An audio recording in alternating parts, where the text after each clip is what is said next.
যখন আর্জেন্ট কোনো কেকের অর্ডার আসে তখন আমি টেনশনে পড়ে যাই যে কি ডিজাইন করব। এটা ভাবতে ভাবতে আমার অনেকটা সময় পার হয়ে যায়। এই কেকে আমি কি ডিজাইন করব আসলে আমি কোনো কিছুই ভেবে রাখিনি। ভাবলাম আগে কেকটা রেডি করি, আর কি ডিজাইন করব সেটা পরে ভাববো। কেকটা ছিল 2 পাউন্ডের একটা ভ্যানিলা ফ্লেভারের কেক। আমার একটা কাজিন হঠাৎ করেই ফোন দিয়ে বলছে তার কেক লাগবে, তাকে যেন একটা কেক তৈরি করে দেই। তখন ঘরে কোনো ক্রিম কিছুই ছিল না, আসলে কেক ডেকোরেশন আমার সব কিছু অলমোস্ট শেষ হয়ে গিয়েছিল।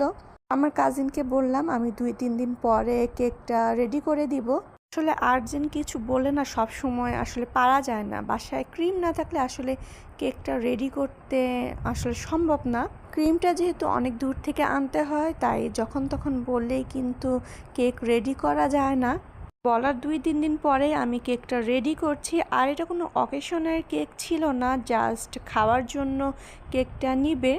এর আগে আমার হাতে কেক ট্রাই করেছে, অনেক বেশি ভালো লেগেছে। তারপরে বললো যে আমাকে একটা কেক তৈরি করে দাও, তোমার কেক অনেক বেশি ভালো লেগেছে। যেহেতু কোনো অকেশন ছিল না, তো কি কালার দিব চিন্তা করতে করতে মাথায় আসলো আজকে এই বাঙ্গি কালারের কেকটা তৈরি করি।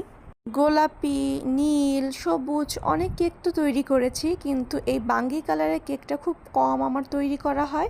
এই কালারটা না অনেক বেশি সুন্দর, আমার কাছে অনেক বেশি ভালো লাগে। আমি 2টা কালার মিক্স করে এই সুন্দর বাঙ্গি কালারটা নিয়ে এসেছি। কালারটা খুবই সুন্দর লাগছিল, হোয়াইটের সাথে এই বাঙ্গি কালারটা না অনেক বেশি সুন্দর লাগছিল। নাইফ দিয়ে আমি উপরটা একটু সুন্দর করে ডিজাইন করে নিচ্ছি। এই টাইপের ডিজাইনগুলো আমার কাছে অনেক বেশি ভালো লাগে।